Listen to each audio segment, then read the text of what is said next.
సభను అలంకరించిన పెద్దలందరికీ on the DOS and of the DOS. నేను కవిని కాదు, నేను మాట్లాడడం కూడా చేత కాదు నాకు. ఐఎమ్ ఆన్ ద కంపెనీ ఒక ఎగ్జిక్యూటివ్ని. కానీ నా 38 సంవత్సరాల దగ్గరితనము, లేకపోతే మీ ఇద్దరు కలిసి ఒకే చోట చదువుకున్నాము, ఒకే రూమ్లో ఉన్నాము, నేను చూసిన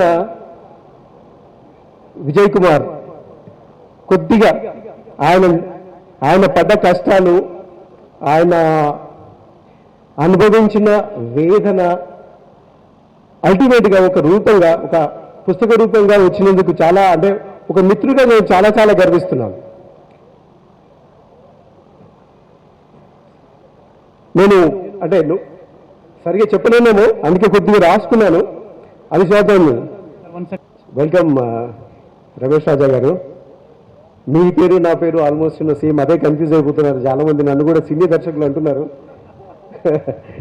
సో విజయ్ గురించి మాట్లాడుతూ ఏమంటారంటే, నేను సాధారణ సగటు జీవిని అంటూ, కానీ అసాధారణంగా ఆలోచిస్తాడు ఆయన.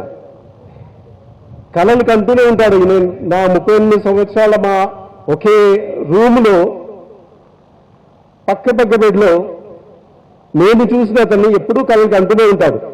ఆ కళలకు ఒక అక్షర రూపం ఈరోజు ఇవ్వడం జరిగింది. అది నిజంగా చాలా సంతోషంగా ఉంది. జీవిత గమనం ఎంత మధురం అంటూ ఒక చోట అంటాడు ఆయన. అట్లాగే సమయం కరిగిపోతుంది, వయసు కరిగిపోతుంది అని తనెత్తను బాధపడుతున్నాడు. కానీ ఒక కవికి వయసు ఎప్పుడు కరిగిపోదేమో కదండి, కదా? సో ఇలాంటి కవితలు, ఇలాంటి పుస్తకాలు ఎన్నో రావాలని కోరుకుంటూ, అండ్ ఆయన ఒక కవే కాదు, తెలియని పాఠశాలలు ఇంకా చాలా ఉన్నాయి.